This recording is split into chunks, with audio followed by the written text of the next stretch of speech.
Manjurul blogs old taste village channel থেকে আপনাদের সবাইকে স্বাগতম। গত কিছুদিন আগে আমরা একটা গল্প ছেড়েছিলাম, একটা রিয়েল ঘোস্ট স্টোরি। ঠিক তারই আদালতে আবার নতুন একটা গল্প শুরু করতে যাচ্ছি আজকে। ততক্ষণে সাথেই থাকুন।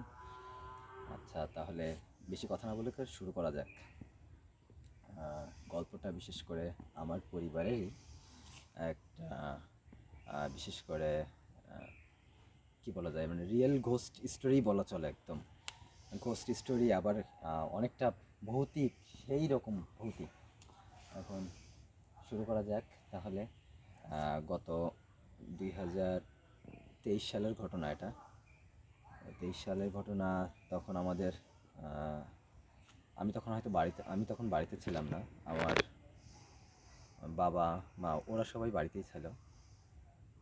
ঠিক রাত যখন 2টা বা 3টা বাজে, ঠিক আনুমানিক কথাটা বলতে পারবো না। ঠিক হঠাৎ করেই বাইরে থেকে গরু গোয়াল থেকে বের হয়ে গেছে এমনটা বুঝতে পেরে আমার বাবা মা দুইজনে বের হয়ে আসে। তারপর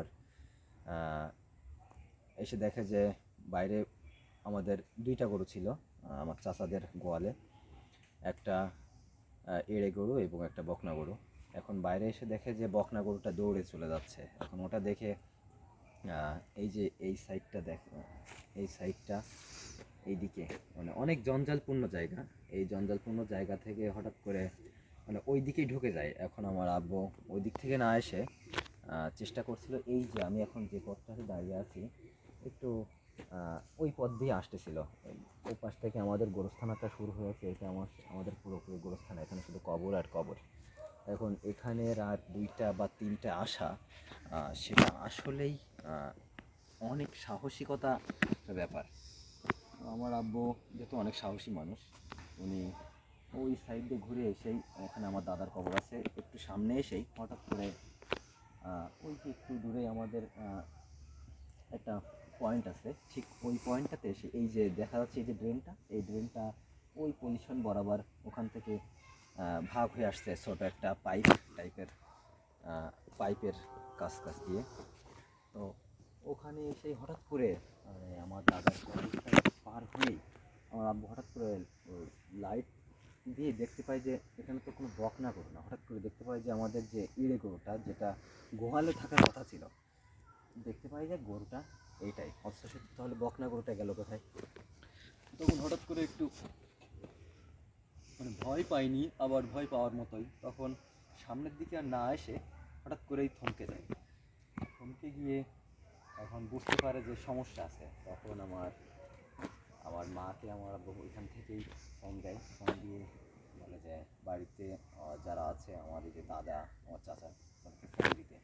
এখন রাত 2টা 3টা, সে মুহূর্তে আসলে হঠাৎ করে যেখানে বাড়ির থেকে দেখে আসছে বকনা গরু, এখন এখানে এসে যখন দেখতে পাই যে যেটা গোহালে থাকার কথা ছিল সেই গরুটাই এইখানে, তখন মানে ভয় পেয়ে যাওয়াটা আসলেই অস্বাভাবিক কিছুই না, স্বাভাবিক। তখন ওখানে যখন দাঁড়িয়েছিল, পরবর্তীতে এসে ওখান থেকে আস্তে আস্তে যখন আরও কয়েকজন লোক বের হয়ে আসলো, এসে ওই পজিশনটা মানে যেখানে গরুটা পড়েছিল ওখানে আমাদের এক ফ্রেন্ডেরও কবর আছে। মানে ওটাও একটু ওখানেও একটা ভৌতিক ব্যাপার স্যাপার আছে আর কি। এখন হঠাৎ করে সামনে এসে দেখে যে গরুকে তাড়া দিলে গরু আর উঠতেছে না। এখন গরু ওঠে না কেন হঠাৎ করেই বুঝতে পারে যে গরুর সামনের পা ভেঙে এমন একদম ঝুলঝুল করতেছে আর কি। তখন বোঝা গেল যে এই গরু আর এইভাবে নিয়ে যাওয়া যাবে না। তখন বাড়ি থেকে আরও অনেকজন, এখান থেকে কয়েকজন উঠে আসলো। উঠে এসে ওই গরু ঠেলে আর নিতে পারে না, পরে দড়ি সেট করলো। কিন্তু ব্যাপারটা হলো, গরু কিন্তু সহজে পা ভাঙার মতো পশু না। গরু সেটা যতই রাত হোক বা যাই হোক, গরু কিন্তু ভালো মতোই দেখতে পায়, এবং এই জঞ্জাল ভেদ করে যদি আসতে পারে তাহলে ওখানে এমন কোনো জায়গা না বা এমন কিছুই না যে সেখানে ভেঙে যেতে হবে। কিন্তু পজিশনটা ঠিক ওখানে যে পাইপ মতো দেওয়া আছে, ঠিক ওখানেই পড়ে আছে গরুটা। আর গরুর পাটা ঝুলমুল করতেছে, মানে এমনভাবে ভাঙছে যে ওর আর উঠে যাওয়ার ওখান থেকে ক্ষমতা নেই। বিশেষ করে আপনারা অনেকেই হয়তো শুনে থাকবেন গ্রাম থেকে বা অন্য কোথাও থেকে, যে জিনরা মাঝে মাঝে গরু ছাগল এগুলা মানে কি বলা যায়, মানে ফাঁকা পেলে সুপে মেরে ফেলে। আর হঠাৎ করে ওদের যখন চলাচলের রাস্তায় পড়ে যায় তখন সামনে যাকে পায় তাকে ধরে ফেলে। তা আমার যতটা আইডিয়া বলে বা আমার বাড়ি আসার পরে আমি যতটা বুঝতে পারছিলাম সবার কথা মতো, গরুটা আসলে আসছিল ঠিকই, মানে যেমন বকনা গরু দেখে আসছিল হচ্ছে এড়ে গরু, হয়তো দুইটাই একসাথে ছাড়িয়ে গেছিল বা কেমন কি, এটা এখনো মাথার ভিতরে কেউ আসলে এভাবে নিতে পারে না যে দুইটা গরু একসঙ্গে ছাড়িয়ে যাওয়া আর একসঙ্গে ছেড়ে আসা। এখন এই কেমনভাবে দুইটা গরু একসাথে কিভাবে খুলে যায় এগুলো মাথায় আসলে আসে না ওইভাবে। সব কিছু বেঁধে রাখা সুন্দরভাবে গোয়ালে, গরুর মশারি টানানো, সব কিছু দেওয়া, সব কিছু ভেদ করে চলে আসছে দুইটাই। এখন ওই যে বলে যে সামনে যে পড়ে তাকে সুপে দেয় আর কি, মানে আমাদের গ্রামের ভাষাতে সুপে দেয় আর কি। হয়তো সুপে পানি সামনে পেলে পানিতে সুপে মেরে ফেলে, যদি সেরকম কাদা থাকে কাদার ভিতরে মুখ পুঁতে দেয়। কিন্তু হয়তো গরুটা ওই সময় শুকনার সময় ছিল, তো গরুটা মনে হয় পড়ে গেছিলো সামনে ঝোঁকে। তো ঠিক মানে ওখানে একটু হালকা একটু গর্ত মতো আছে, তো তো মনে হয় গরুটার পা ওইভাবে ভেঙে ফেলেছিল আর কি। না আমার যতটা ধারণা, মানে সকলেরই ধারণা এটা জিনেরই কাজ।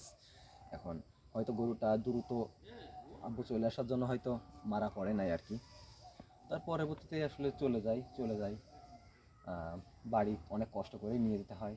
তো তারপর আর কি সেই গরুটা বিক্রি করার কথা ছিল, গরুটা আর বিক্রি হচ্ছিল না। পরবর্তীতে গরুটা জবাই করে বিক্রি করা লাগছিল আর কি, এতটুকুই আর কি।